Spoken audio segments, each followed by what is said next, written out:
Yo les tengo que hablar de socialismo en América Latina. Voy a asumir que no saben nada, entonces vamos a empezar desde el principio. No me puedo detener, porque no me va a alcanzar el tiempo, en explicarles las grandes magnitudes de cómo llega el socialismo a América Latina, pero asumiendo que son principiantes en este tema y sabiendo que son estudiantes de medicina y de cine, no tienen por qué tampoco saberlo. El socialismo y el comunismo son dos términos que ni los mismos comunistas ni socialistas saben decir dónde empieza uno y dónde termina el otro. ¿Por qué? Cuando empieza la revolución industrial en Inglaterra en el siglo XIX, o sea, empezamos a tener máquinas, un tipo la palidió, Carlos Marx. Dijo, madres, yo aquí lo que estoy viendo es que a la mara la están explotando grueso, que cada vez hay menos gente teniendo mucho pisto, mientras que la gente está migrando del campo a la ciudad para vivir paupérrimos, como tal vez vieron en la película Los Miserables. Y entonces Marx tuvo el atrevimiento de pensar que este era el fin de la historia, que ya nunca nada más iba a volver a ser igual, y él predijo que de aquí en adelante la mayoría de la humanidad iba a vivir en miseria absoluta. Entonces palidió y dijo, aquí lo que hay que hacer es abolir la propiedad privada, hay que abolir el sistema de clases y que los proletarios, o sea, los trabajadores unidos en el mundo, violentamente, porque Marx creía en la violencia, en matar a la gente que no pensaba igual que él, tomaran entonces el poder. Ok.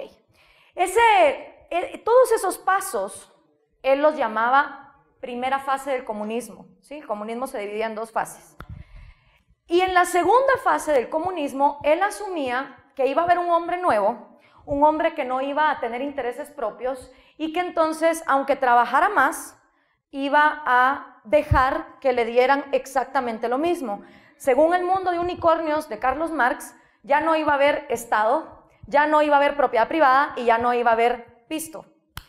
Y con esas tres cosas, que ya no iban a haber, iba a surgir un nuevo hombre que no iba a tener intereses personales. Marx pensaba que entonces todo lo podía controlar el Estado, iba a haber una gran galera, un gran warehouse, donde tú ibas a llegar a dejar tu trabajo. Suponete que vos hacías calcetines y el otro hacía tornillos. Entonces tú entregabas tu par de calcetines y por ese par de calcetines te iban a dar 1 litro de leche. Y el otro cuate entregaba su par de tornillos que le costó manufacturar y entonces le iban a dar su litro de leche también. Ahora, Marx sabía que había unos más pilas que otros y unos más huevones que otros, pero él asumía que iba a llegar un momento donde el que más se esforzaba iba a llegar a este almacén e iba a decir, no te preocupes, yo sé que yo hice 100 pares de calcetines, sé que mi compañero solo hizo 2, pero yo soy tan bueno que me voy a llevar solo 1 litro de leche, igual que él. Nunca nos dice Marx cómo fregados iba a surgir este nuevo hombre que no iba a tener intereses personales, jamás lo deja escrito.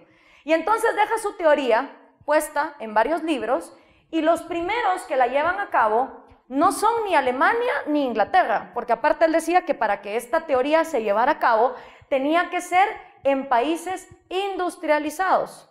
Pero resulta que el primer país que lo llevó a cabo fue la Unión Soviética, un país que estaba sumido en la miseria y que era en su mayoría agrícola, o sea, de campo. Con lo cual, la primera condición de Marx no se cumplió. La primera condición de Marx era que tenía que ser un país industrializado, pues no. Pues fue la Unión Soviética. Y fue 70 años después de que él haya escrito el Manifiesto Comunista, con lo cual Marx no llegó a ver su teoría puesta en práctica, la cual obviamente resultó en un genocidio de más de 100 millones de personas, contando la gente que se murió en la Unión Soviética y la gente que después mata Mao Zedong en China. La manera en que se tropicaliza el comunismo es con Cuba. Para poder entender el comunismo en América Latina hay que entender a Cuba. ¿Y por qué uso comunismo o socialismo? Pues verán, en ninguno de los países que se ha puesto en práctica el comunismo, entre los cuales se pueden mencionar Unión Soviética, China, Vietnam, Venezuela, Corea del Norte o Cuba, se llegó al sueño de opio de Marx, a ese trip mental que él tenía, donde no hubiera Estado, donde no hubiera pisto, donde no hubiera propiedad privada y donde tampoco hubiera clases sociales. Ninguna de esas 4 cosas se abolió en ninguno de los países que emprendieron el sueño comunista. Por lo tanto, no sabemos si hablar de comunismo es todos los intentos fallidos que no llegaron al fin último, o si todo lo que hemos visto es socialismo y solo podemos llamar comunismo a esa panacea que nunca se ha dado. Yo no tengo la respuesta. Si ustedes se quieren meter en el trip de encontrarla, bienvenidos sean. Es necesario entender lo que pasó en Cuba porque esa islita fue el primer experimento comunista que se dio en la región. Y ese experimento comunista es responsable de la guerrilla marxista que tuvimos durante 36 años antes de que todos ustedes nacieran, que quería hacer un copy-paste de Cuba. No solo Guatemala quiso hacer un copy-paste de Cuba, El Salvador quiso hacer un copy-paste de Cuba, Honduras, Uruguay, el adorado Pepe Mujica era un guerrillero en su época, Argentina también, Nicaragua con el actual presidente Daniel Ortega, él también fue guerrillero, y muchos países vieron en Fidel, vieron en el Che, vieron en esta revolución la esperanza de una América Latina que finalmente se subyugara del imperialismo yanqui, explotador, inhumano, etcétera, etcétera. Muchas de las cosas que yo les voy a explicar vienen de estos libros de papel. Yo todavía cuando estudiaba no había wifi en el marro, hasta los últimos años, pero también de esta serie que está en Netflix, disponible para el que la quiera ver, se llama The Cuba Libre Story. Y está muy buena porque entrevistan desde el guardaespaldas de Castro hasta los guerrilleros que pelearon con él, hasta obviamente gente en el exilio. Entonces, ¿cómo llega un tipo a agarrar una isla entera y decirle todo por la revolución? Y encima tener a la gente feliz, pero peleando por esa revolución. ¿Cómo logra Fidel Castro esto? ¿Y de dónde viene Fidel Castro? Pues miren, al igual que todos los comunistas, como el Che Guevara, como Carlos Marx, como Mao Zedong, o como la dinastía Kim en Norcorea, o como Chávez, la mayoría de comunistas no son gente miserable, ni en la pobreza, ni que pasó toda su niñez pidiendo limosna. No, la mayoría son burguesitos. Y que lo que tienen es un mal trip, porque llega un momento en su juventud donde se sienten mal de ellos sí tener, y entonces ellos creen, porque como no se ponen a estudiar economía, que la mejor forma de arreglar esta injusticia es agarrando toda la riqueza y distribuyéndola. Es como que yo les dijera a ustedes, miren mucha, ya no se preocupen de estudiar, hagamos una cosa para que todos estén contentos. Vamos a hacer un examen y entre los que sacan 100 y los que tienen 5, vamos a hacer un promedio y todos se quedan con la misma nota. Esa es la gran idea detrás del comunismo. Siempre, como les digo, impulsado por burgueses, por patojos que tienen mucho pisto. El papá de Fidel Castro, que es ese señor que ustedes ven ahí, Ángel Castro, él fue un inmigrante que llegó a la isla de Cuba, como muchos españoles, en el siglo XIX, y para el año 1952 él ya tenía una fortuna de $8 millones. Nada mal, ¿verdad? El problema con este señor es que él no reconoció a sus hijos, ni a Fidel ni a Raúl. Son dos, los hermanos que lideraron la revolución comunista en Cuba. No los reconoció. Este cuate tenía una finca, por cierto, después de haber negociado con los gringos que después su hijo iba a detestar. Pero el gran problema de Ángel Castro es que él no reconoció a sus hijos como legítimos.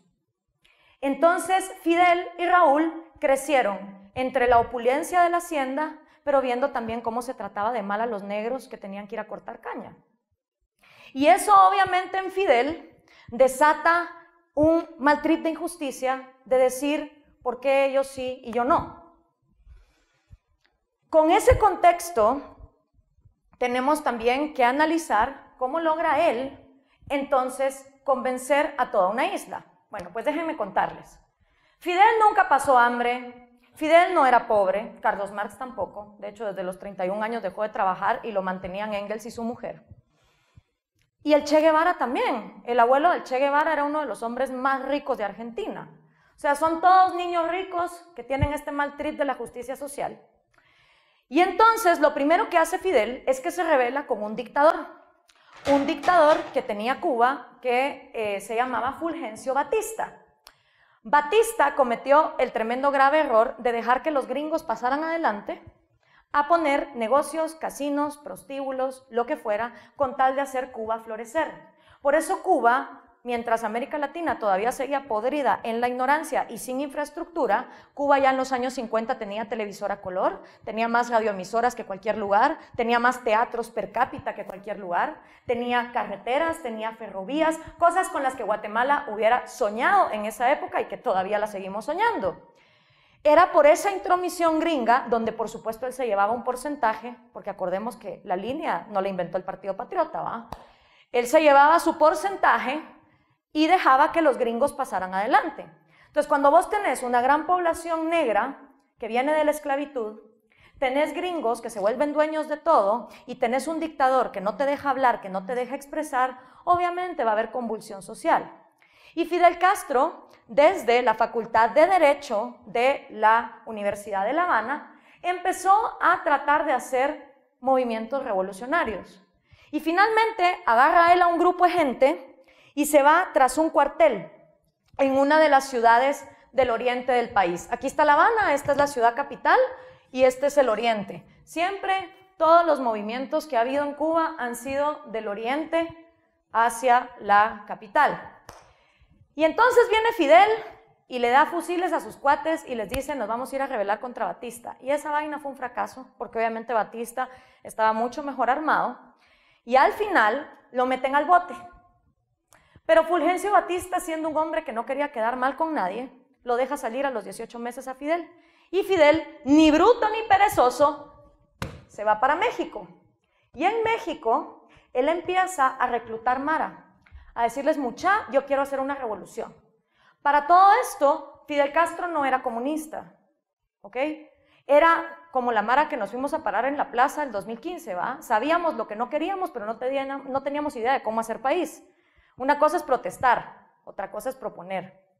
Realmente Fidel Castro no era comunista para este entonces. Él solo quería volarse a Batista.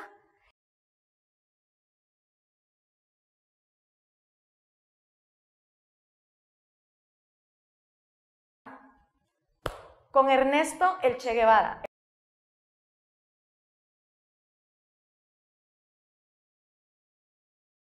Entender un poquito el contexto del Che, si podemos poner el mapa de Sudamérica entera, como les decía, también acaudalado el Che, no era ningún miserable que viniera desde abajo, y como les digo, el comunismo no es más que una estructura inventada por burgueses, donde después obviamente son utilizados los más pobres para que peleen por estas guerras. El Che tenía un gran mal trip de culpabilidad, porque el cuate salió de la Argentina, se fue por Chile en motocicleta, después subió, estuvo en Bolivia, en Perú, en las Amazonas, llegó a Colombia, y él iba viendo cómo los finqueros, cómo los hacendados y cómo las empresas gringas trataban mal a los indios, los hacían trabajar más de 18 horas al día, los azotaban, los tenían hacinados, así como aquí los ingenios de azúcar tuvieron hacinadas a la gente en almacenes donde dormían papá, mamá, coches, hijos, pollos, y ahí todo el mundo hacía sus necesidades, y ahí todo el mundo tenía relaciones sexuales, y era todo bajo la misma tienda de campaña. Esas condiciones infrahumanas le dieron asco al Che. Ver cómo la gente en América Latina era tratada peor que animal. El problema es que el Che pensó que la solución estaba en el comunismo, porque él, a quien le echó la culpa de todos esos sufrimientos que él vio, fue al mercado. Él dijo, la culpa de todo esto es el libre mercado, porque si no hubiera mercado, y no hubiera propiedad privada, y no hubiera dinero, esta mara no sería explotada. Pero resulta que lo menos que había en América Latina era libre mercado, porque en nuestros países, para esto no hay que ser un erudito en política, pero me imagino que ustedes sabrán que hay que tener cuello, ¿va? Usted no sabe quién soy yo, y dependiendo del apellido que tengas, los privilegios económicos que tenés. Y si naces de cierta clase social para arriba, estás hecho. Ahora, si naces de cierta clase social para abajo, más en esa época, era muy difícil salir adelante. Esas no son las condiciones que pone un libre mercado, que lo sepan, porque en un libre mercado cualquier persona puede patentar su idea en el registro de propiedad intelectual, puede montar una empresa, puede importar el producto que le dé la gana o puede exportar el producto que le dé la gana. Eso es en un libre mercado, no importa si sos Juan Sutugil o sos Juan Gutiérrez, las condiciones son las mismas. Pero eso no era lo que pasaba en América Latina. En América Latina, por privilegio, te daban tierra y vos podías explotar a todos los campesinos que te diera la gana. Entonces, Ernesto Guevara, en todo este viaje, llega hasta Guatemala. Y estando en Guatemala, obviamente también ve la condición de explotación de los indígenas y luego parte hacia México. Y en México se encuentra con los hermanitos Castro. Entonces, como se dice en ese dicho, se juntó el hambre con las ganas de comer. Porque estos cuates que querían volarse a Batista y el Che, que venía con toda su ideología comunista, se juntan y dicen, brother, tenemos la solución. Si agarramos Cuba, como Cuba es una isla y está más fregado, porque salir de ahí hay agua alrededor, es más difícil que salir de aquí, y aparte está tan cerca de Estados Unidos, porque de aquí a acá solo hay 90 millas, si nosotros tomamos Cuba, hacemos una revolución, desde ahí podemos entonces inspirar al resto de campesinos, indígenas y explotados en América Latina a que hagan lo mismo. Entonces se fueron y arrancaron. Primero, Fidel Castro se fue a Estados Unidos a recaudar billete de un montón de gente que había salido de Cuba por la dictadura de Batista. Y les dijo, señores, yo quiero hacer una revolución, yo quiero votar a Batista, esto es lo que vamos a hacer, por favor apóyenme, ayúdenme, le dieron el billete. Compró un barquito, un yate, que se volvió súper famoso, que se llama el Granma, y en el Granma él metió cuánta gente fue reclutando de México, de Guatemala y también de Cuba, por supuesto. Entonces, llegan acá en barco a la Sierra Maestra. Batista está acá. Si aquí hay cinéfilos, me imagino que vieron El Padrino 2, la famosa escena donde todo el mundo sale chancleteando en Año Nuevo. Bueno, pues lo que pasó es que Fidel llega 3 meses antes de Año Nuevo y por esta parte empiezan a desplegarse con sus amigos para ir haciendo frentes. Fidel Castro no tenía más que 300 hombres, pero el cuate, si el cuate hubiera vivido hoy, o sea, en su plena juventud, sería el más famoso en Instagram, el más famoso en Facebook y el más famoso en Twitter.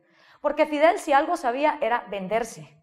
Y entonces lo que él hacía es que, aunque perdiera una batalla, agarraba la radio rebelde, y decía, hemos ganado esta batalla, vamos por más gente, se nos han unido 500,000.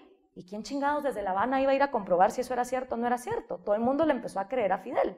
Por lo tanto, conforme él iba avanzando, más gente y más gente se le iba uniendo. Mientras tanto, en La Habana,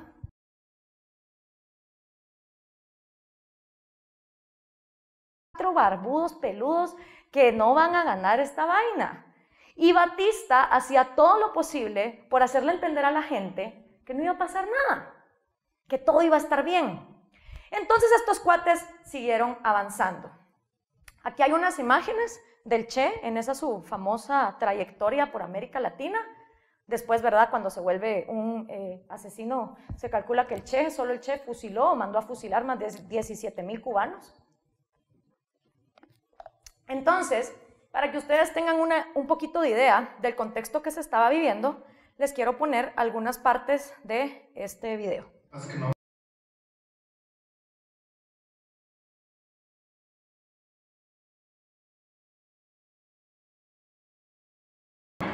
Empezamos a tener miedo de qué hacer, qué no hacer, y qué decir y qué no decir. Entonces, el lema era, lo dijo Fidel y basta. Si el comandante dijo eso, es así, aunque fuera mentira. Pero había que apoyar la mentira. On February 16, 1959, Fidel Castro named himself Cuba's prime minister. During his revolution, he had been deliberately vague about what he had in mind for Cuba's future. But now, firmly in power, Castro began an extensive reform program. In one of his first reforms, Castro expropriated many American companies on Cuba. Decidedly not what the U.S. government had had in mind when they recognized Castro only months earlier. It's not a lie. They didn't promise anything. They didn't promise a good life. They promised a revolution, and they did a revolution. Many expropriated properties were divided up and given to Cuban farmers. Castro did what communists around the world had called for, and thus became more radical than a lot of them. Practically overnight, American companies lost almost 500,000 acres of land. The next wave of reforms hit Cuba's wealthier classes. It was intended to help Cuba's urban poor. Ganz materiell war das auch sehr schnell umsetzbar, im Sinne von für die Armen Besserstellung hinzubekommen oder auch für die unteren Mittelschichten vor allem, zum Beispiel indem die Mieten gekürzt wurden in Havanna. Das hat die Besitzer der Wohnungen stark beeinträchtigt, aber für Leute, die auf einmal weniger Miete zahlen mussten, war das über Nacht eine Verbesserung. For Cuba, these first few reforms marked the beginning of a new conflict. The U.S. government protested against the expropriation of their companies. When protests were not enough, the United States threatened to introduce sanctions. And in Cuba, too, not everyone was willing to follow Castro's course. Many of those expropriated lost all income. Only a few hundred Cubans had fled the island. Now, thousands fled. Those unable or unwilling to live under Castro's reforms. Y ahí esa renta se para porque no se recibía, los propietarios no recibían el dinero de todas sus propiedades. Se había un límite, creo que era de 600 pesos, era equivalente a $600.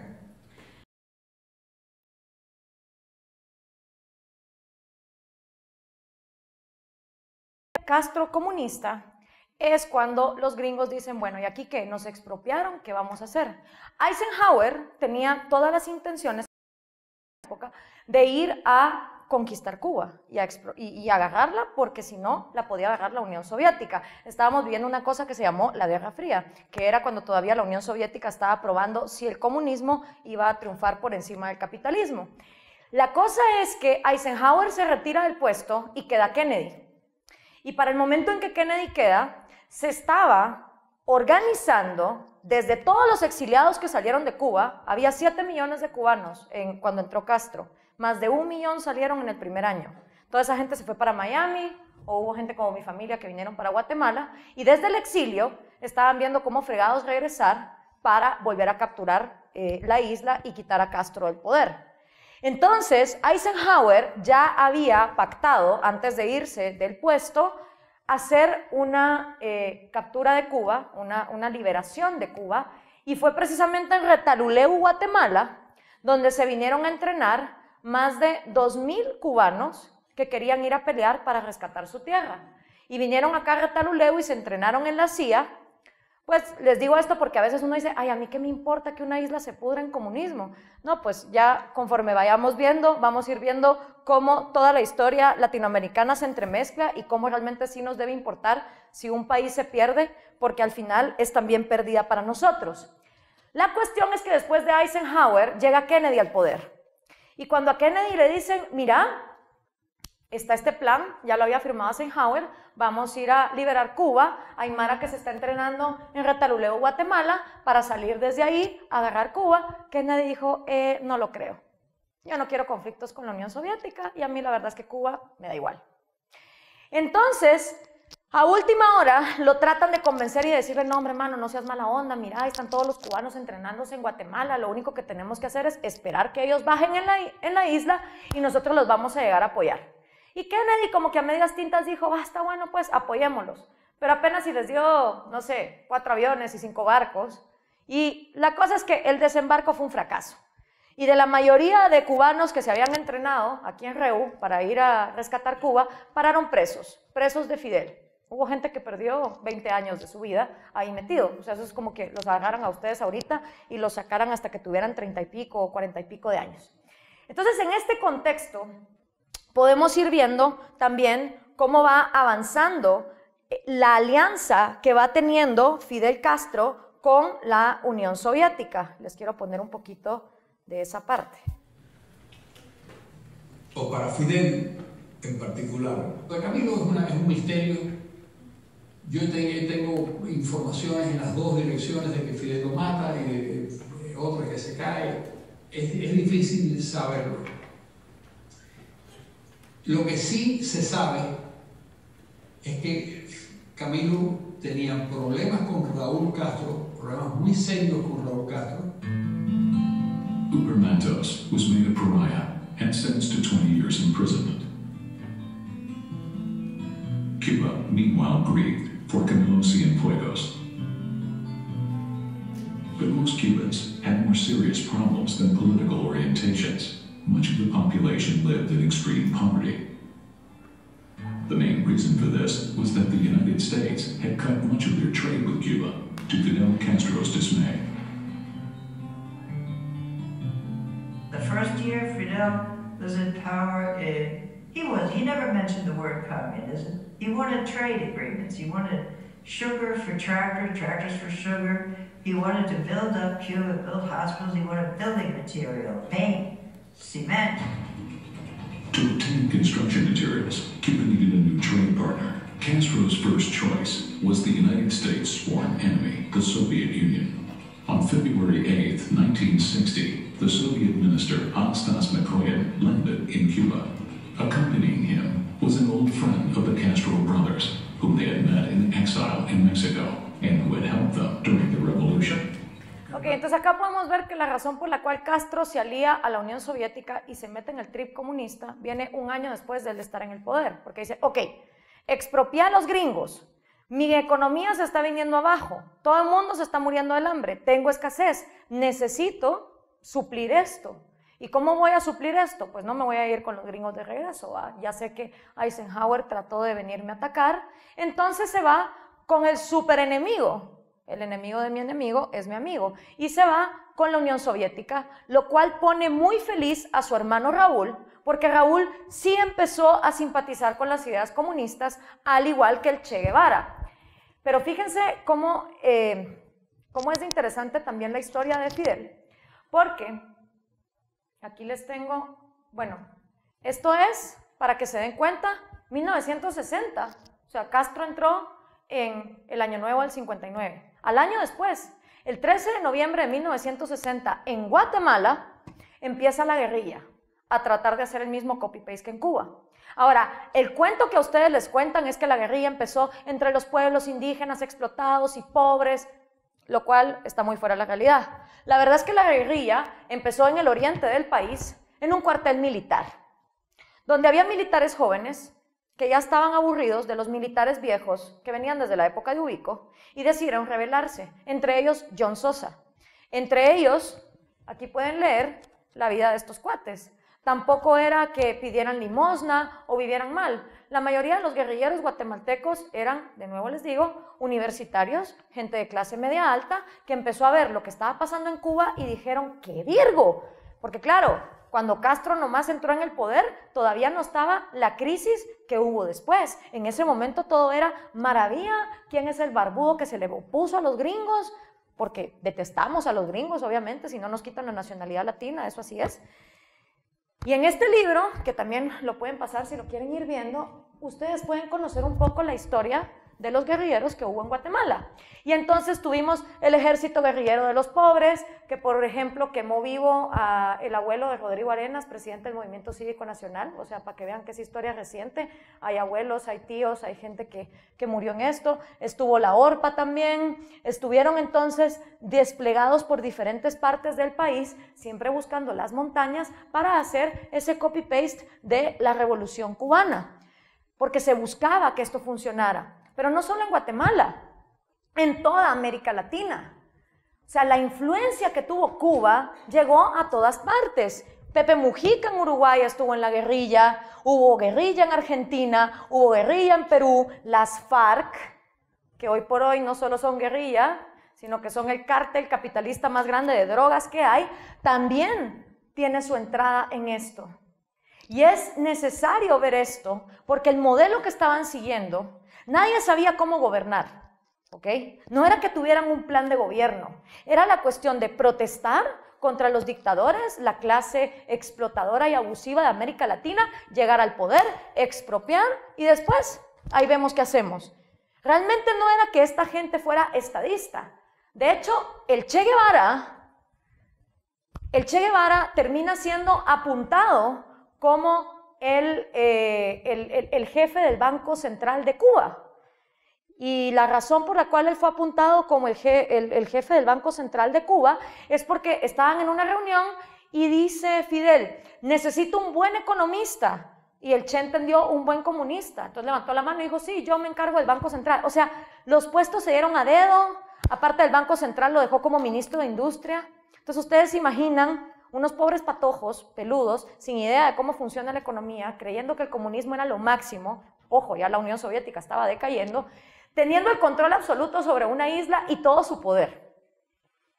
Entonces, ahí está Fidel Castro, ahí está el Che Guevara, Raúl Castro, el hermano de Fidel, Camilo Cienfuegos y Uber Matos. Ahorita yo les acabo de mostrar las imágenes de unas cárceles circulares, porque aquí está lo curioso. Esta es la gente que peleó a la par de Fidel. Incluso cuando tomaron La Habana en Año Nuevo y Fidel estaba hablándole al público, se voltea y dice así, ¿voy bien, Camilo? Y Camilo le dijo, usted siempre va bien, mi comandante. O sea, así de brothers era esta gente. Esta gente comió en la montaña junta, peleó en la montaña junta y tenían ideales juntos. Pero ¿qué pasó? Una vez Castro llegó al poder, empezó a hacer todo lo que a él le daba la gana. Y empezó a ver que si se aliaba con la Unión Soviética, entonces todas las cosas le iban a ir mejor. A Camilo no se tripeaba mucho el comunismo. Él no creía que por ahí era la situación. Entonces Fidel le dice, mira, haceme un favor. ¿Por qué no te vas y mandas a la cárcel, a estas cárceles circulares, a Uber Matos? Uber había tenido un papel importante durante el conflicto porque él dio armas. O sea, imagínense, esta gente dando armas, ayudando a Fidel, el otro dándole ideología. O sea, mara con la que hiciste compadrazgo. Y le dice, vas a ir a meter al bote a Uber Matos, porque a Fidel si algo no le gustaba es que hubiera gente que le hiciera sombra. Y entonces se va Camilo, se va con Uber, no en Uber, con Uber, lo va a dejar a la cárcel y cuando viene de regreso en un avión que supuestamente tenía que aterrizar en La Habana, pues el avión nunca aterrizó. ¿Saber qué pasó con él? El cuate desapareció. Lo cierto es que nunca más se volvió a saber de Camilo. Uber Matos luego también se pudrió en la cárcel. Y el caso interesante del Che, porque el Che realmente, en sus mismas cartas del libro que yo les acabo de pasar, él le dice a su papá, papá, te confieso que me encanta matar. No hay nada más bonito que matar. Él mismo se lo confiesa a su papá. O sea, al Che lo que le gustaba era el sangrerío, a él lo que le gustaba era estar en la revolución. Eso de que lo tuvieran sentado, viendo cuestiones bancarias y viendo el Ministerio de la Industria, eso qué hueva, ese no era su trip. Entonces el Che decide que no, que él lo que quiere es armar revolución. Y entonces se va para el África. Y se va al África, al Congo, donde también tenían un dictador hijo de la gran diabla, y él dijo, yo voy a poner a todos estos negritos a que se rebelen, y aquí vamos a hacer el comunismo congolés. Le fue de la patada. Pero ya Castro empezaba a observar al Che como de lejos, y diciendo, bueno, este cuate que haga lo que le dé la gana. Después de que le fue mal en el Congo, dijo el Che, no, voy a intentarlo en otro lado. Y se fue para Bolivia. Y entró a Bolivia con la cabeza rapada, se tuvo hasta que disfrazar porque obviamente era enemigo público número 1 de todas las dictaduras militares de América Latina. Dios guarde el Che pusiera pies de regreso en Guatemala, pues ni loco. Pero se va para Bolivia y trata de convencer a los campesinos bolivianos de que la revolución comunista es el trip. Y le había prometido Fidel que lo iba a ayudar con cargamentos, que lo iba a ayudar con gente, que lo iba a ayudar con armas, y al final Fidel no le mandó nada. Porque algo que le estaba molestando a Fidel es que el Che estaba teniendo más popularidad que él. Pero Fidel era más inteligente que eso. Él sabía que no se podía echar la figura de Fidel encima, como tampoco se echó la de Camilo. Él después salía diciendo, Camilo mi amigo, y seguía poniendo pósters de Camilo por todas partes, mientras por supuesto en secreto los mandaba a matar. Esta estrategia la aprendió de este señor, Mao Zedong. Este es el famoso libro rojo de Mao, del cual les habló mi mejor amiga hace como 2 semanas, Andrea, acerca del comunismo chino, porque al final todo es copy-paste, o sea, hacerle culto a la personalidad, hace que la gente le tenga admiración a esta gente y todo va a salir bien. Ahí les paso el libro rojo para que lo miren y todo lo que dice de cómo hay que amar al líder y admirar al líder. Bueno, la cosa es que el Che estaba podrido en Bolivia y habían puesto una recompensa. Y fíjense ustedes cuánto los campesinos querían comunismo, que hubo un campesino que lo chilló al Che. Miren, aquí está el Che Guevara, yo lo vi. Y así dan con él. Le disparan en la rodilla, lo meten preso y después lo asesinan. Y por supuesto, cuando lo asesinan, dice Fidel, mi pobre amigo Ernesto, ¿verdad? Pobrecito que murió. Y obviamente hace todo el culto a la personalidad, empieza a vender las t-shirts, todo con la estampa del Che Guevara, que se vuelve el ícono número 1 de América Latina. Porque si no fuera por los rockstars yanquis o ingleses, aquí el único ídolo que tendrían todos los latinoamericanos parejo sería ese asesino carnicero, encima homofóbico. Porque también ahí dice que los homosexuales son la peor enfermedad que puede tener el planeta y que los negros son unos irracionales y que los indios también, o sea, desplegando odio por todas partes, pero él es el líder de todos en América Latina. Entonces, les enseño esto para que vean que esta gente, y ojo, lo mismo es Stalin con Trotsky, ¿va? Stalin traicionó a Trotsky, Trotsky se tuvo que ir huyendo a México, se hospedó en la casa de Frida Kahlo y de ahí se lo voló. Lo mismo Pablo Iglesias con Juan Carlos Monedero y con el otro cuate. O sea, esta mara se traiciona entre ellos mismos. Y ya cuando llegan al poder y tienen poder absoluto, hasta la misma gente que peleó con ellos, la asesinan, la desaparecen, lo que sea, con tal de que no les haga sombra. El único que por supuesto sí quedó vivo fue su hermanito Raúl, porque ese siempre le dijo amén a todo. Entonces, el debacle económico cubano, porque son décadas de décadas de décadas, ¿verdad?, de estar en esto. No siempre funcionó las mismas estrategias. En este libro, las nuevas noticias las últimas noticias del nuevo idiota latinoamericano, Carlos Alberto Montaner, que también sale en ese documental, hace un recuento década por década de cómo económicamente Castro fue despedazando Cuba cada vez más. Se los paso ahí también por si lo quieren ver. Entonces, básicamente en los 60s había relativa bonanza por la Unión Soviética y porque ni modo, habían repartido el pastel de todo lo que se habían robado. En los 70s, a Fidel se le ocurre algo similar al gran salto adelante de Mao, que Mao quería recolectar todo el metal que hubiera. Pues no, el trip de Fidel era la caña de azúcar. Entonces obligó a todo el mundo, universitarios, secretarias, doctores, ingenieros, taxistas, toda la economía, les dijo, nos vamos a ir a cortar caña. Su obsesión era llegar a 10 millones de toneladas para pagarle a la Unión Soviética en azúcar y decirle gracias por toda esta ayuda.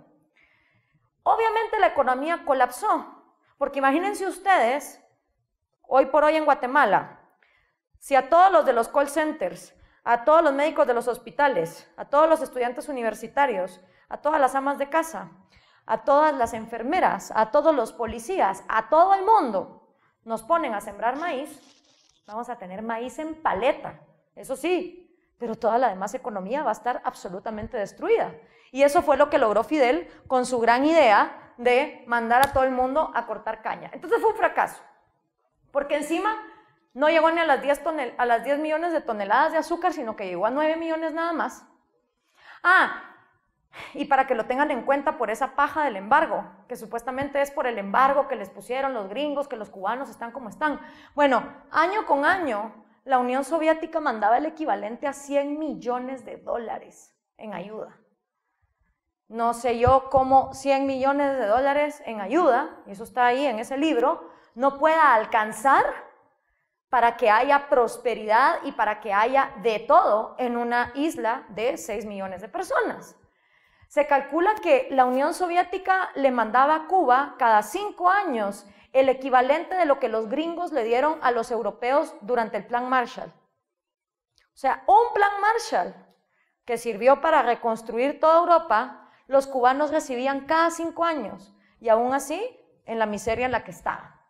Entonces, obviamente en los 80 hubo crisis y en los 90 ni digamos.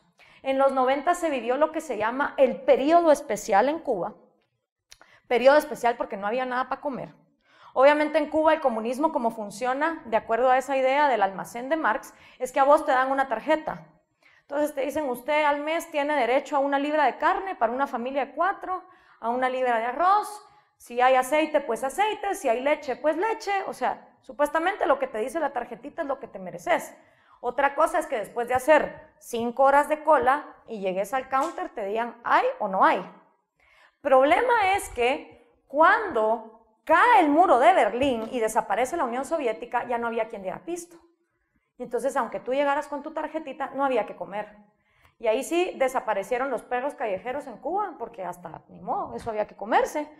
Y en los 2000, que eso lo vamos a ver más adelante, como gracias al petróleo venezolano y a las drogas de las FARC, entonces Cuba, o pues Cuba no, el régimen de Fidel pudo volver a tener un alivio que durante los años 90 no tuvo.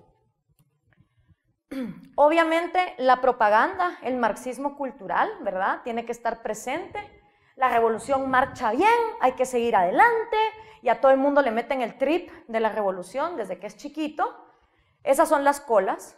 Entonces, mientras tú estás haciendo cola, ¿verdad? Estás aquí parado, aguantando sol, muriéndote del hambre, alguno que otro anciano desfallecido, te ponen, ¿verdad?, una imagen como esta para decirte 70% de los cubanos han nacido en el bloqueo. El bloqueo lo puso Kennedy, que por cierto, antes de poner el bloqueo mandó a traer cajas de habanos cubanos porque le fascinaban, ¿verdad? Es muy hipócrita.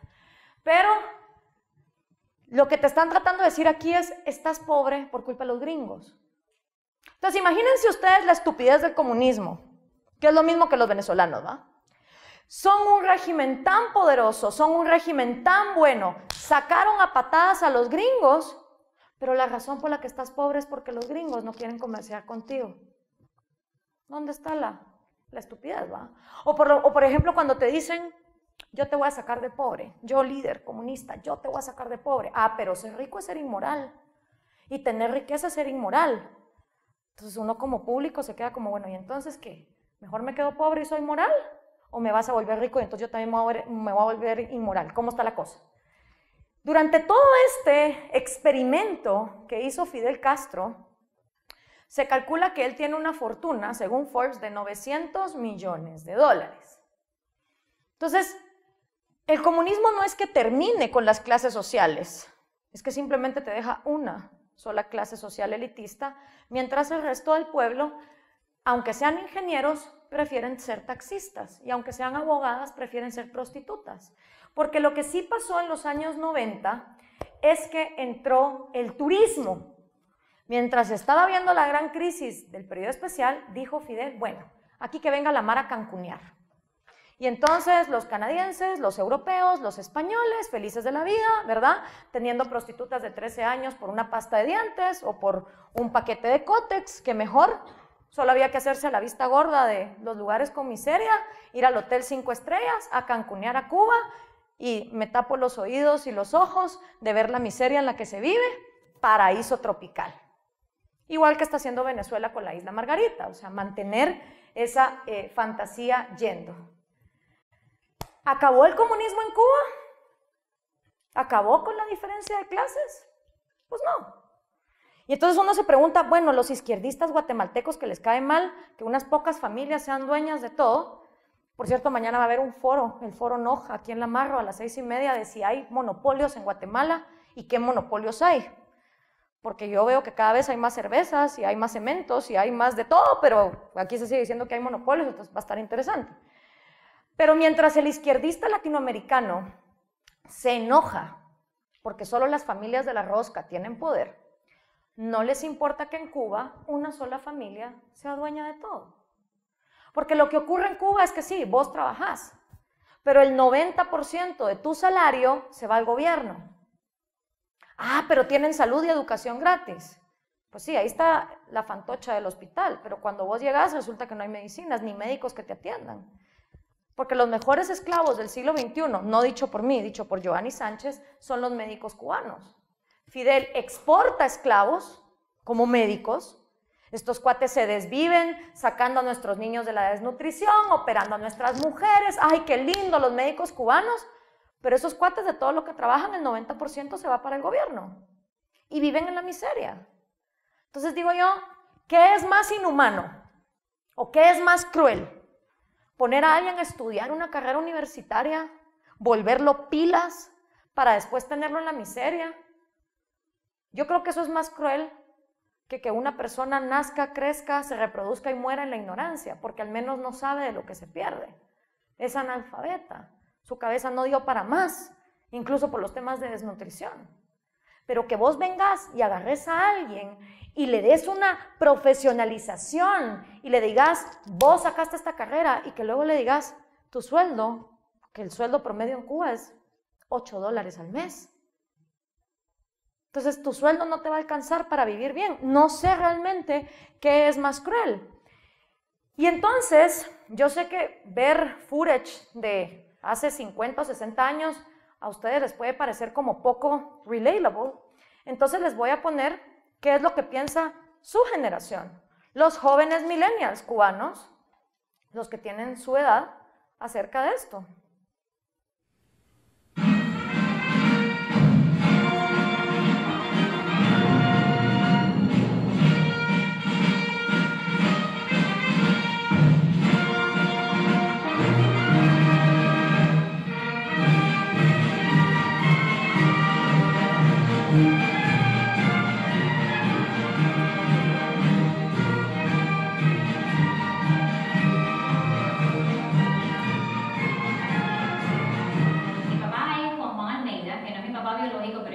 Porque es la única figura paterna que yo conozco, y él es el hijo de uno de los comandantes de la revolución. Su nombre, como Juan Almeida Moco, fue el vicepresidente de este país. Nosotros teníamos mucha incomunicación, pero el amor nunca faltó. Eso estaba muy claro. El amor nunca faltó de ninguna otra. Gracias a eso yo pude viajar desde que tenía 10, 11, 12 años, no recuerdo. Y también gracias a eso él pudo hacer muchas amistades que contribuyeron a que yo tuviera un acceso determinado a ciertas culturas y a cierta información que por supuesto el resto de la población no lo tiene, no lo posee. Cuba es una sociedad clasista, pero además es tan evidente desde el primer momento que usted pone los pies en el aeropuerto. Las clases sociales están absolutamente divididas y están absolutamente categorizadas. Inclusive las personas de mayor nivel social viven en una parte de la ciudad de La Habana y las personas de menor nivel socioeconómico o cultural viven en otra parte de la ciudad de La Habana.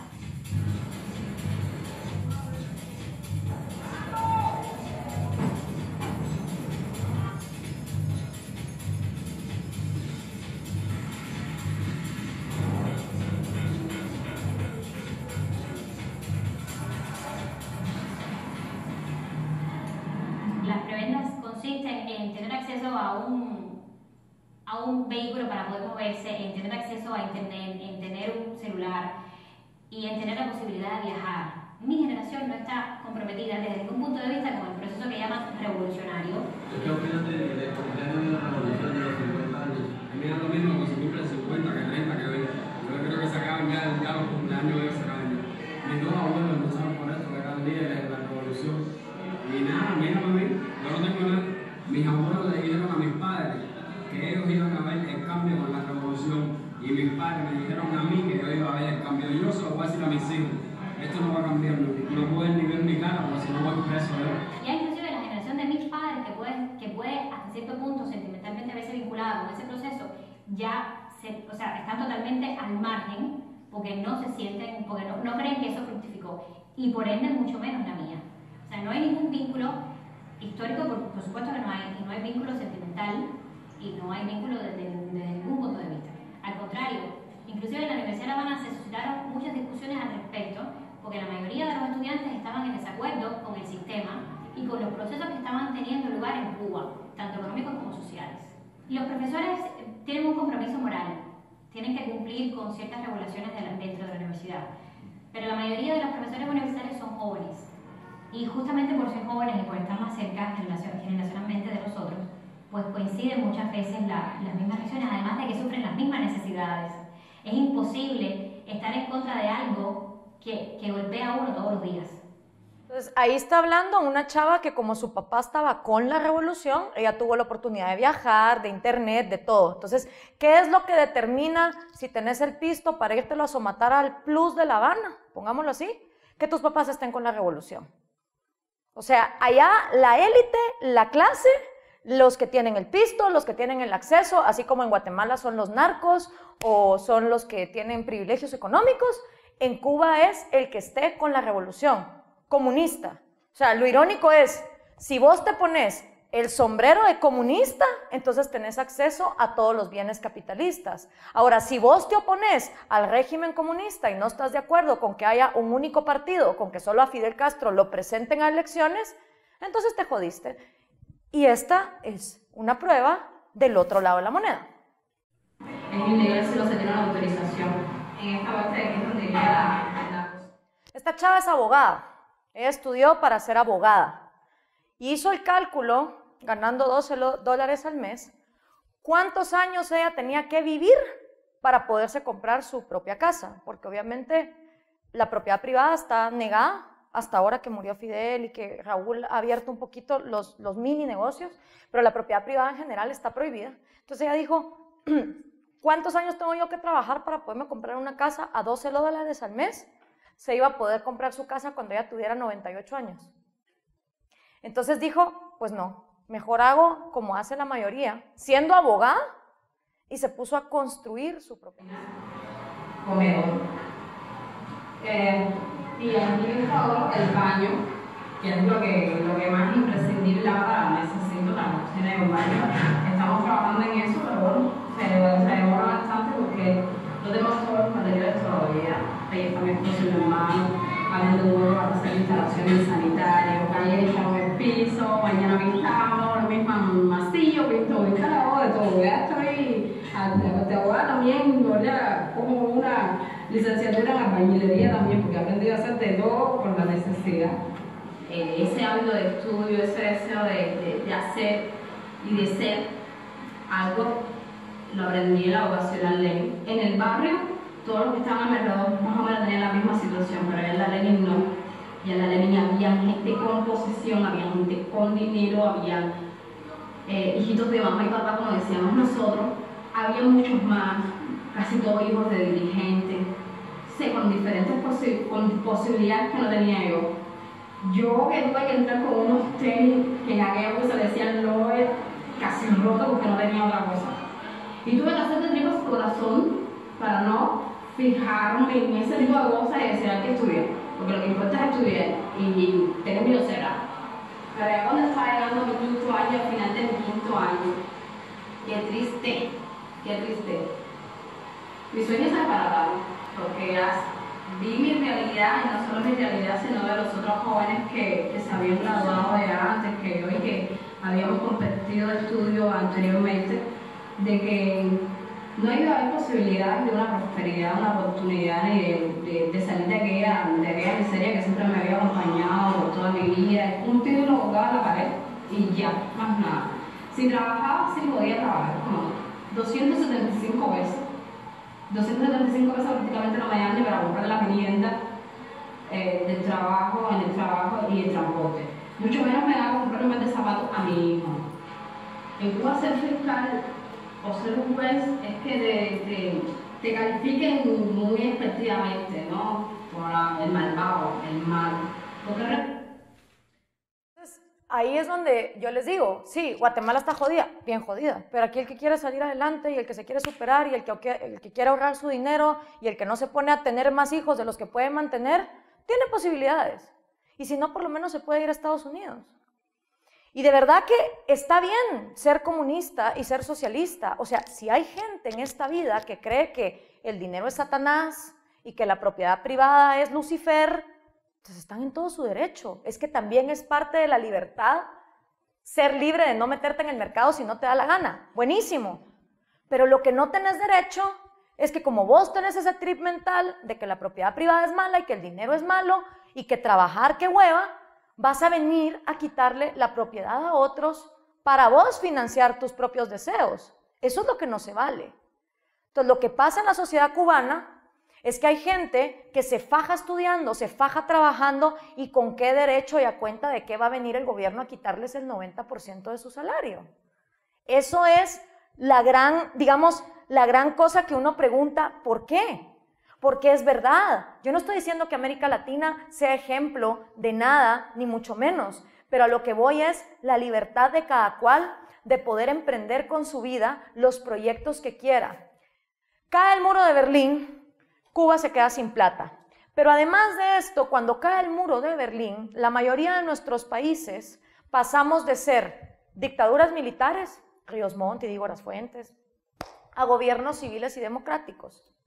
Entonces, la izquierda latinoamericana, todos esos guerrilleros marxistas, los partidos comunistas, se ven en una encrucijada. Porque llegar al poder, como había llegado Fidel, a través de la violencia, ya no era opción. Ya no había un dictador que derrumbar. Ya podías hacer un partido político y tirarte elecciones. Y aquí tenemos un partido comunista, la URNG. No saca ni el 3% de los votos, porque aquí, a diferencia del mito, los indígenas no son comunistas. Pero ahí está el partido. Entonces, esa izquierda latinoamericana tenía que ver cómo organizarse, cómo sobrevivir a la nueva era que se venía. Una era democrática, donde ya no íbamos a tener el pisto de la Unión Soviética para financiar guerrillas. Y entonces, esa izquierda, liderada por supuesto por Fidel Castro, se van a Sao Paulo, Brasil, y celebran el Foro de Sao Paulo en el año 90, cuando en el 89 había caído el muro. ¿Qué es el Foro de Sao Paulo? Pues es la manera en que la izquierda se reinventa después de que a través de las guerrillas marxistas no iban a poder llegar al poder. ¿Quiénes acudieron al foro? Para que se hagan una idea, el Partido Comunista de Cuba, la URNG de Guatemala, la UNE de Álvaro Colom y Sandra Torres también forma parte del Foro de Sao Paulo, el FMLN de El Salvador y el Frente Sandinista de Nicaragua, solo por ponerles algunos ejemplos. El contenido del foro, pues el indigenismo, obviamente esta estupidez que no resiste ningún análisis científico ni de ADN, que dice que unos colores de piel valen más que otros.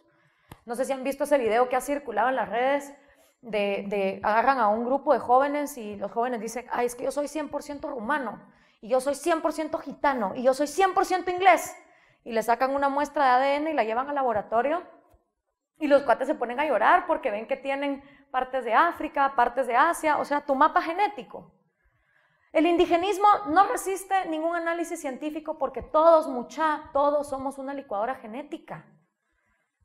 Todos somos producto de invasiones, de culturizaciones, de colonizaciones que se han dado a través de los 30.000 años que lleva el Homo sapiens de tener patas y caminar de un lugar al otro. Entonces, eso de andarnos dividiendo por razas, por etnias, no, somos individuos. Y el color de piel da igual a la hora de que tenemos todos derechos. Ah, no, pero aquí la cosa es divide y vencerás.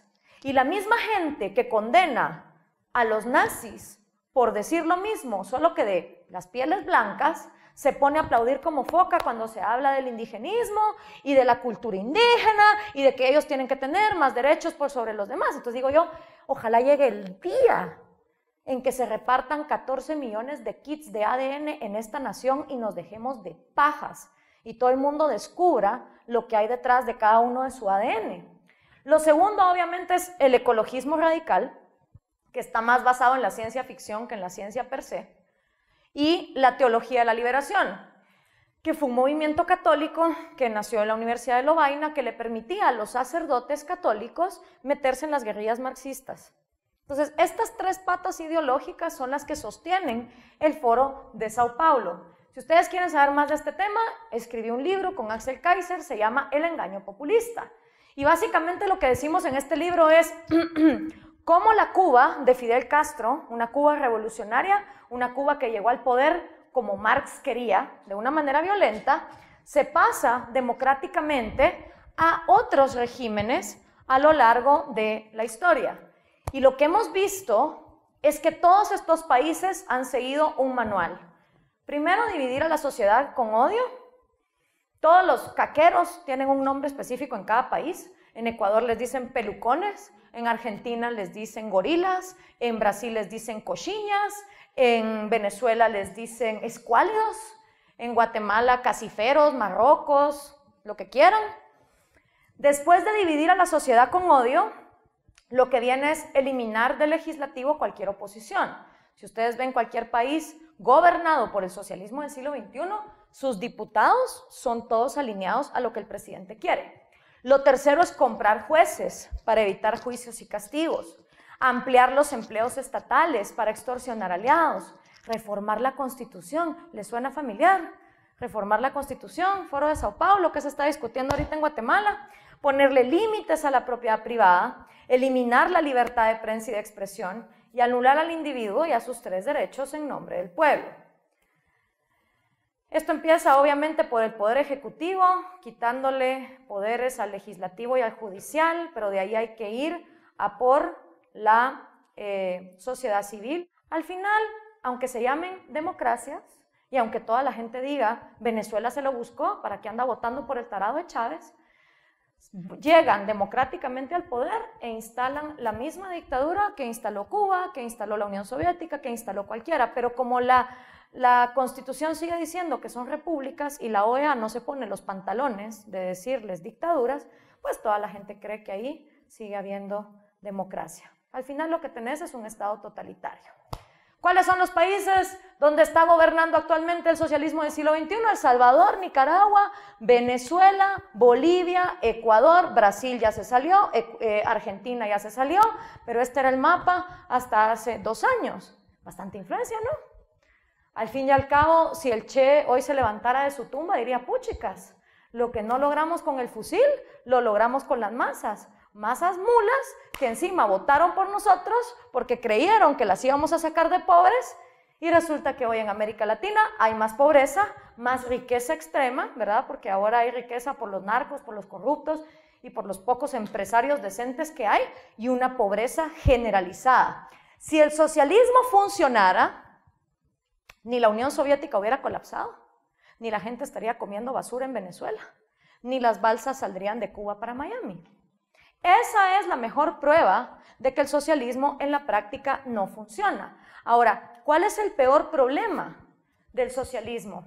El atrofio mental, que deja psicológicamente en generaciones a las que las despojan de su autoestima y las despojan de su dignidad. Porque el populismo, que es un mecanismo utilizado por el socialismo, pero también por la oposición, empieza con una educación de víctimas, ¿sí? Así como en Guatemala, que te dicen, tú estás condenado a la pobreza por 500 años de colonización, todo es culpa de los españoles, del CACIF, de Estados Unidos. Nada en tu vida es culpa tuya, todo es culpa de alguien más. Y como naciste pobre, te vas a morir pobre. Y encima vas a la casa y tu mamá indígena te dice, si tu marido te pega, vos te dejas pegar, ¿sí? Y si tu marido te quema el rancho, vos te aguantás. ¿Qué va a decir la sociedad? Divorcios no. Entonces, esa educación de víctimas que se refuerza en el colegio y también en la familia, y ojo, no solo pasa en las aldeas refundidas de Guatemala, con esta educación de víctimas convivimos a todo nivel social. Entonces, el problema con educar a la gente como víctima es que luego tiene baja autoestima. La gente con baja autoestima no se la cree, no se siente segura de sí misma. Y la gente que no se la cree y no se siente segura de sí misma anda viendo lo que la sociedad le dice y por dónde andar. Mejor me callo, no me vayan a trolear. Mejor no digo porque ¿qué me va a pasar? Mejor no hago porque ¿y si fracaso? ¿Qué dice la gente? ¿Verdad? Y es aquel pánico, ¿a qué dirá la otra bola de inseguros en sí mismos que también andan pelando al resto porque no tienen los pantalones de mejor meterse en su propia vida? Entonces es un círculo vicioso, donde todo el mundo anda como borrego, viendo cómo no incomodar a otros que también andan de cobardes, viendo cómo no incomodar. Y esta gente insegura de sí misma le tiene pánico a tomar riesgos en la vida. Díganle ustedes a alguien con este perfil que aplique una beca, que se vaya a estudiar fuera, o que se atreva a hablarle a una chava, aunque solo si tienen el litro XL metido en el sistema, tienen los pantalones de hacerlo. Y buscan entonces cómo sedarse para poder perder el control, porque les han enseñado que fracasar es tan malo que le tienen pavor a hacerlo, en lugar de enseñarles que el fracaso es parte de la vida. Entonces, ¿qué para pasando? La gente con pánico a tomar riesgos también quiere la plata, también quiere los helicópteros, los yates, ¿verdad? Las mesas llenas de alcohol en las discotecas, los ultras en Miami, por supuesto que los quieren. O sea, que uno tenga este perfil no quiere decir que uno quiere ser pobre y miserable. ¿Y cómo haces si tenés este perfil para salir de la pobreza? Pues en Latinoamérica tenés de 3. O te vuelves narco, o te vuelves criminal marero, o te metes a político. Claro, te tiras de alcalde, te tiras de diputado, te tiras de presidente, y una vez estando en el poder, habiendo convencido a todo el mundo que lo vas a sacar de la miseria, agarras el pisto de los demás, y sin necesidad de haber tomado riesgos propios, porque no es el pisto de tu bolsillo, sin necesidad de mejorar tu inseguridad, sin necesidad de tener autoestima, y sin necesidad de dejar tus complejos de víctima, te vuelves millonario. Mina de oro. Y eso sí, una vez estás instalado en el gobierno, te aseguras que después vengan bolas de borregos amasados a ser víctimas para que voten por ti, para que sientan que sin ti no van a lograr nada en la vida. Y entonces tenés que adoctrinar en las escuelas. Esa tan famosa educación gratis, que de gratis no tiene nada, porque la pagan todos los cubanos con el 90% de su salario esclavizadamente, no es educación, es un adoctrinamiento para que te vuelvas fan y para que te vuelvas borrego de asesinos carniceros que llevan décadas de estar muertos. Entonces, abril es un mes muy lindo, en abril se abren las flores y abril es el mes de Girón. Una vez en abril los yanquis nos atacaron, mandaron a mucha gente mala, la que venía de Río. Querían acabar con Cuba libre, el pueblo los derrotó, Fidel dirigió la lucha, cha, che, chi, cho, chu, el che luchó en Cuba, mochila. La mochila es para meter el fusil. ¿Quién no conoce a este hombre de la boina guerrillera? ¿Quién no conoce su nombre? ¿Quién no conoce su cara? ¿Quién no quiere ser como era el Che Guevara?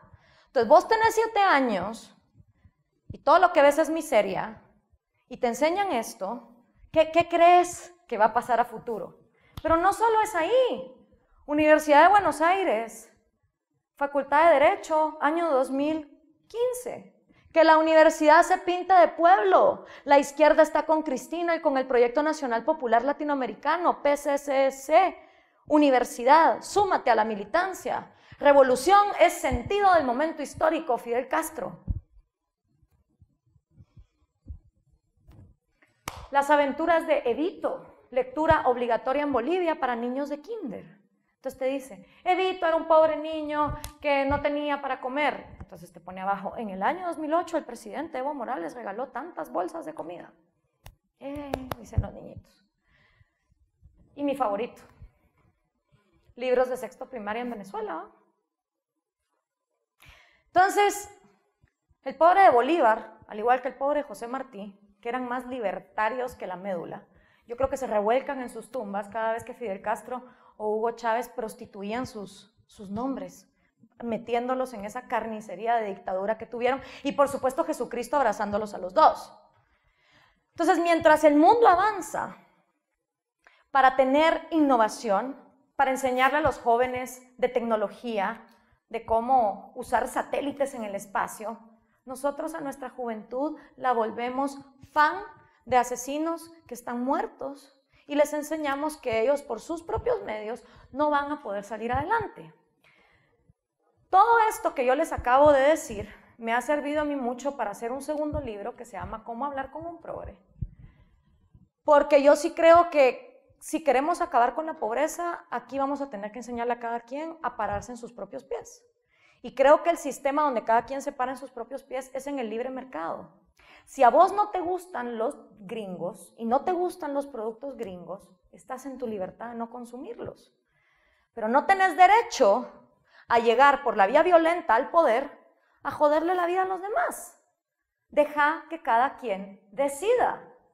Si una niña indígena quiere tomar la libre determinación de ponerse su corte y su huipil, tiene todo el derecho. Y si quiere vestirse con Nike y con jeans y con t-shirt de paca, también está en su derecho. Dejemos de pensar que podemos controlarle la existencia a los demás. El gobierno no está para eso.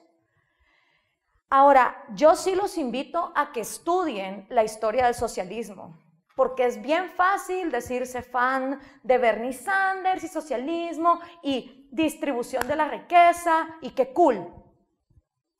Pero la verdad es que hay que ver más allá y hay que tener empatía por las víctimas, más de 100 millones de víctimas que perdieron la vida ante experimentos comunistas. Si lloran con películas como Twilight o 50 Shades of Grey, yo no sé lo que ustedes harían si se ponen a leer las atrocidades que fueron los gulags en la Unión Soviética o el gran salto adelante en Mao. O sea, si pueden desarrollar empatía por unos vampiros y unos hombres lobos, ¿por qué no desarrollar empatía por la humanidad que sí vivió esas cosas? Y entender que esa obsesión por querer centralizar no sirve para nada. Y les voy a explicar por qué. Y con esta lección termino. La distribución de la riqueza, el pensar que si distribuimos vamos a ser más justos. Si ustedes agarran una isla como Cuba en el año 59 y se ponen a distribuir como hizo Fidel, digamos aquí, lo primero que haríamos es todo el mundo quítese los zapatos, traigan aquí sus zapatos. Todo el mundo deme sus computadoras, traigan aquí las computadoras. Todo el mundo deme sus gorras y vamos a hacer un experimento comunista y yo cierro la puerta. Y les digo, ok, de ahora en adelante, todo lo que ustedes tienen puesto, lo vamos a poner aquí en una montaña y vamos a empezar a repartir. Zapatos, tenis blancos, hay tantos, computadoras, hay tantas, celulares, hay tantos, mochilas, hay tantas, y hacemos una clasificación de todo lo que en este momento existe y contamos cuántos somos. Y entonces repartimos de igual manera. Ahora, va a haber cosas que no va a haber igual. Por ejemplo, esas gorras las vamos a tener que turnar para que solo una vez a la semana cada quien pueda ponerse una gorra. Y el que no quiera ponerse la gorra, igual se la va a tener que poner porque así lo dice el gobierno comunista. Entonces, cuando tú repartís lo que existe en un momento histórico, pero cerrás la puerta y le prohibís a todos los que están acá salir a ver qué se está inventando, allá afuera pueden estarse creando carros voladores, naves espaciales que nos lleven a la luna, se pueden estar creando androides que, no sé, le den agua a las flores, cualquier invención. Y esa invención queda afuera. Esa invención queda absolutamente afuera de este experimento comunista. Con lo cual, la repartición de la riqueza, lo único que logra es que vos te estanques en el tiempo y solo se reparta lo que en un momento determinado hay. Pero de ahí para adelante nos jodimos todos. Y mientras el mundo avanza, La Habana sigue pareciendo una fotografía de 1959. Muchísimas gracias por su atención. Sé que algunos se tienen que ir. Ha sido un gusto para mí de verdad y muchos éxitos en su carrera universitaria. De verdad, Guatemala necesita profesionales pilas. Así que gracias.